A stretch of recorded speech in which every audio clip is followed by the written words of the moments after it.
Makanya di sini jangan main-main dengan kekuatan Allah. Betul? Betul. Jangan coba-coba sombong. Betul. Ini juga peringatan nih buat pejabat-pejabat Indonesia, jangan sombong, jangan sombong. Betul? Betul. Baru kayak sedikit udah mager laut. Udah gitu anehnya 30 km laut dipagar dari RT, RW, lurah, camat sampai presiden nggak tahu. Lu buta. Kacau tidak? Kacau tidak? Saya mau tanya, pagar 30 km tuh pendek apa panjang? Pendek apa panjang? Sekarang saya mau tanya, di pinggir laut kita ada petugas kita tidak? Ada tidak? Pengawas laut ada tidak? Apa iya mereka nggak tahu? Dia mau bodohin rakyat. Ditanya, ini bagaimana Pak? 30 km. Menteri ditanya, nggak tahu. Ngapain lu jadi menteri? Digaji mahal nggak tahu. Kacau tidak? Kacau tidak? Bukan nggak tahu, udah pada terima sogokan. Nah, dia terima sogokan, dia nggak sangka kalau rakyat marah. Pinggir laut itu milik negara, bukan milik pribadi. Nggak boleh saudara orang main pagar laut. Sombongnya, sekarang begitu udah rame apa dia bilang? Enggak, itu swadaya masyarakat, swadaya nelayan.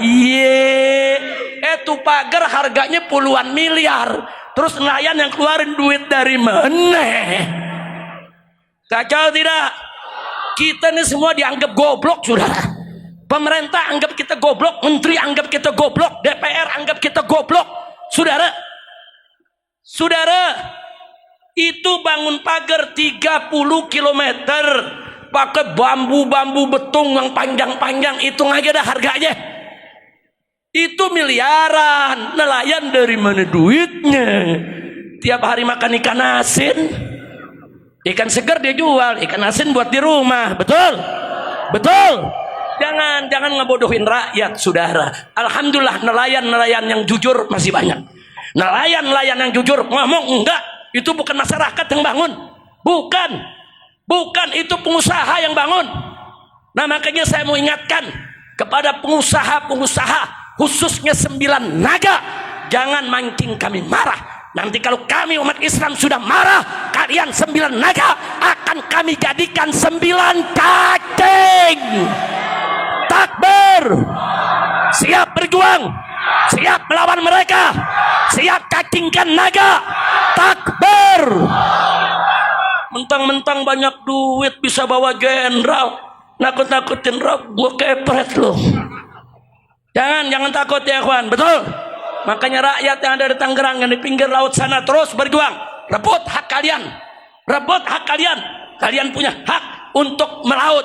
Kalian punya hak supaya lautnya bebas. Kalian untuk berlayar. Kalian punya hak untuk menjaga tanah kalian. Kalian punya hak untuk tetap hidup di tanah kelahiran kalian. Jangan takut dengan 9 naga, premannya atau oknum pejabat yang mendukungnya.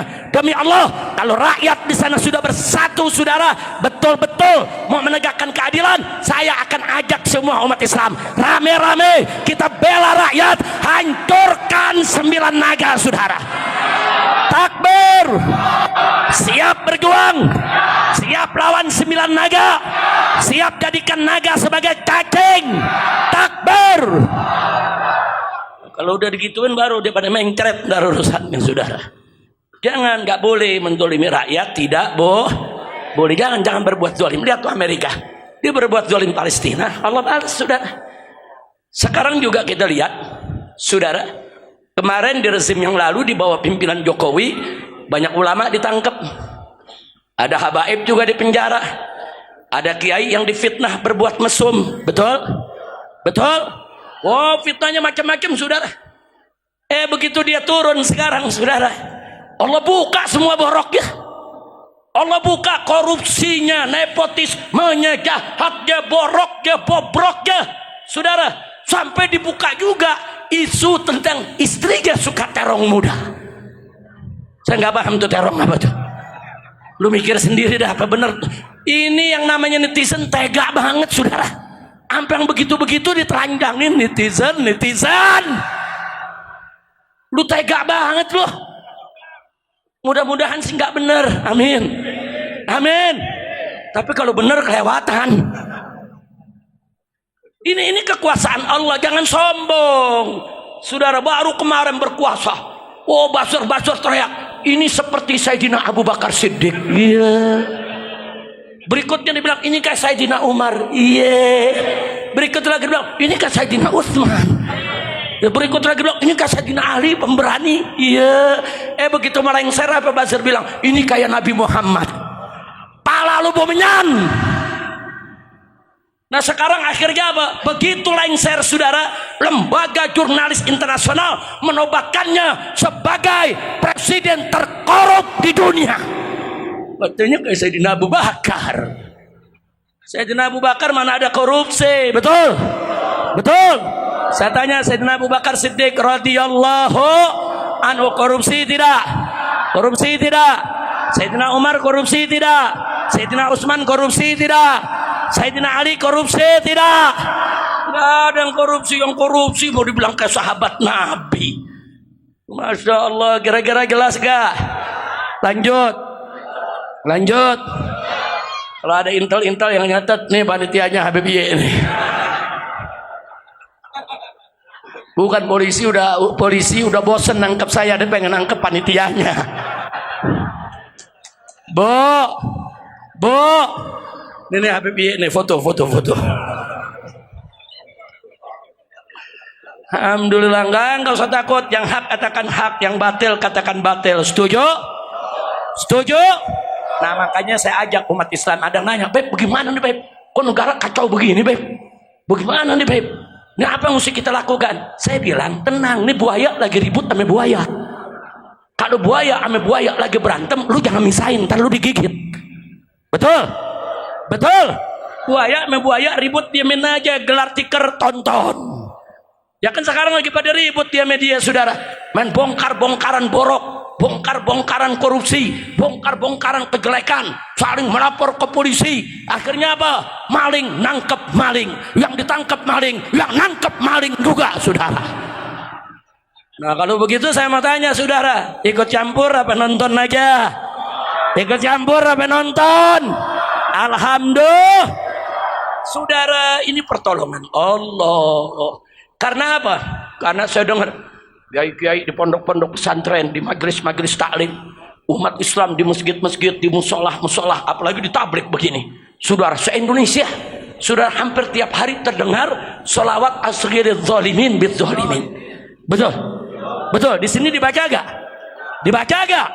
Nah itu kan kita minta kepada Allah, asghiriz zalimin bid zalimin, ya Rabb. Bikin sibuk orang yang zalim dengan orang yang zalim. Aduk mereka. Nah digobul oleh Allah. Sekarang ini saudara, buaya sama buaya ribut, anjing sama anjing saling gigit, serigala sama serigala saling serang, monyet sama monyet saling cakar-cakaran, maling sama maling saling tangkap. Ini doa siapa? Doa umat Islam. Siapa yang gobulkan? Tunggu sebentar lagi nih, akan ada yang masuk penjara nih insyaallah. Nah, enggak usah khawatir. Kita mau bongkar semua, kita mau ubar. Siapa yang bertanggung jawab di KM50 saudara? Siapa yang bertanggung jawab dengan semua korupsi yang ada? Siapa itu yang koruptor saudara, triliun-triliunan menyusahkan umat saudara? Semua akan kita bongkar, kita seret. Mereka harus digebloskan ke penjara. Betul? Takbir.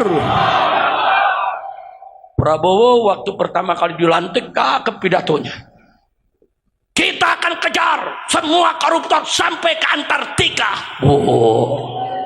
Jagab, takbir. Cakep gak ceramahnya? Cakep gak pidatonya?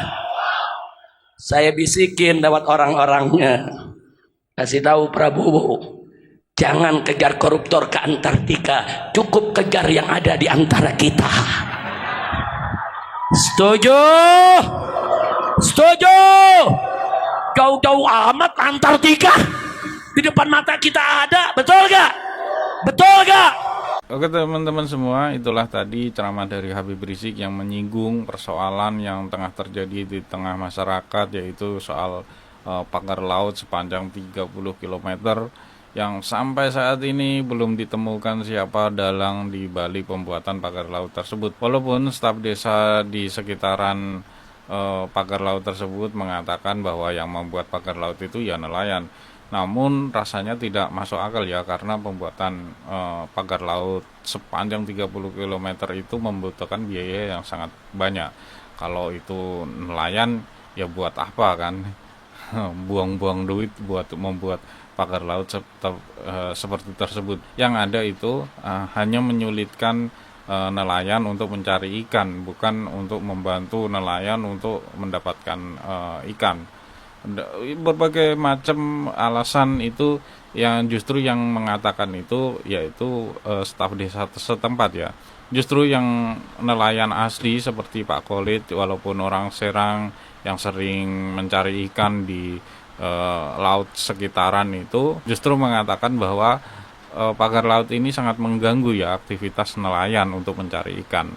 Berbeda dengan keterangan staf desa. Pada akhirnya Presiden Prabowo Subianto memerintahkan TNI Angkatan Laut untuk mencabut pagar laut tersebut, dan TNI Angkatan Laut tidak sendirian mencabutnya. Dia mengajak para nelayan, dan sangat banyak ya nelayan yang membantu TNI Angkatan Laut kemarin itu mencabut pagar laut tersebut. Dan banyak sekali tadi video dari Habib Rizik yang mengkritik pemerintahan, bahkan membongkar rezim sebelumnya. Banyak sekali, dan semoga saja apa yang disampaikan oleh Habib Rizik menambahkan ilmu dan membuat sadar para pembencinya. Dan sampai jumpa di video berikutnya.